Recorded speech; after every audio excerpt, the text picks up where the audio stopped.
Кулунду айылындабыз. Эже, айта бериңиз.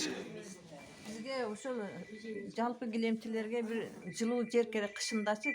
Биз даярдап, жазы менен даярдап, чогултуп даяр кылсак дагы аны биз чога албайбыз. Эми дегенде кышта суук баардыгыбыз муздап, ден соолукка байланыштуу ооруп калабыз деп, жазга чейин мына күндүн ысыгыга чейин сактасак, аны кээ бирлөрүгө ушу жүндөрүбүзгө күйө түшүп калат. Ошон үчүн бизге жылуулук жер керек, ковер десекчи. Ошону эме кылып берсеңиздер болот, камсыздандырып. Саламатсыздарбы, мен Абдурахманова Уренеса.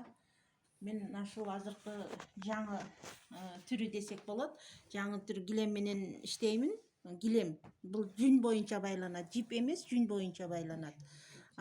Бул жүндү иштеткенге сөзсүз эле биздин айылга кыз келиндерге үйрөтүп, кыз келиндерди жасаганга жаштарды үгүттөп келе жатамын.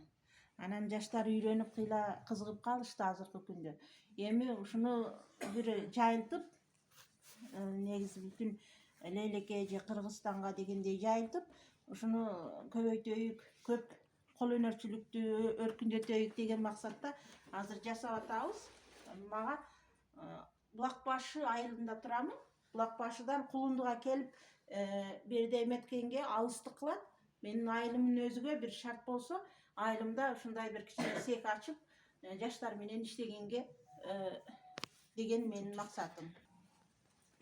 Бүгүн биздин Кулунду айылыга кол өнөрчүлүк боюнча мына Мырлан уулубуз келип, кыз келиндер менен сүйлөшүп, кыз келиндердин көйгөйлөрүнү угуп, мына бүгүн эң жакшы көйгөйлөрдү ар кимиси өздөрүнүн ойлорун айтып, жыйынтыктап атат. Ушул жыйынтыкка караганда Мырланбек биздин айылда чоң айыл, 6 айыл бар. 6 айылдын өзүдө ар бириде кыз чеберлер бар. Группа болуп түзүлгөн келиндер бар, кыздар бар. Ошонун үчүн мына ушу кыз отурган кыз келиндер азыр өздөрүнүн кыздарыны, келиндерини кимиси кандай өнөрдү алып бараткан болсо, ошо өнөрдү алып барып атат мыналар азыр бардыгы. Ошо отурган кыз келиндер.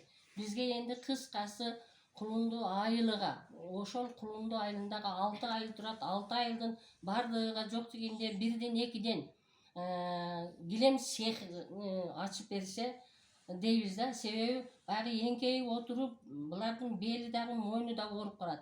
Мурда биз согуп жүргөн убагыбызда аталарыбыз мындай тике турган аштаманы куруп берген бизгечи. Ошондой аштамадан бир 2-3 болсо, анан булар тике столго отуруп алып сокконго ыңгайлуу. Булардын бели дагы, башка жери дагы, бул колдору дагы талбайт, ыңгайлуу болот да. Бул жерде кече бир жакшы иштер болду эле, ол иштер дагы аягына чыкпай калды.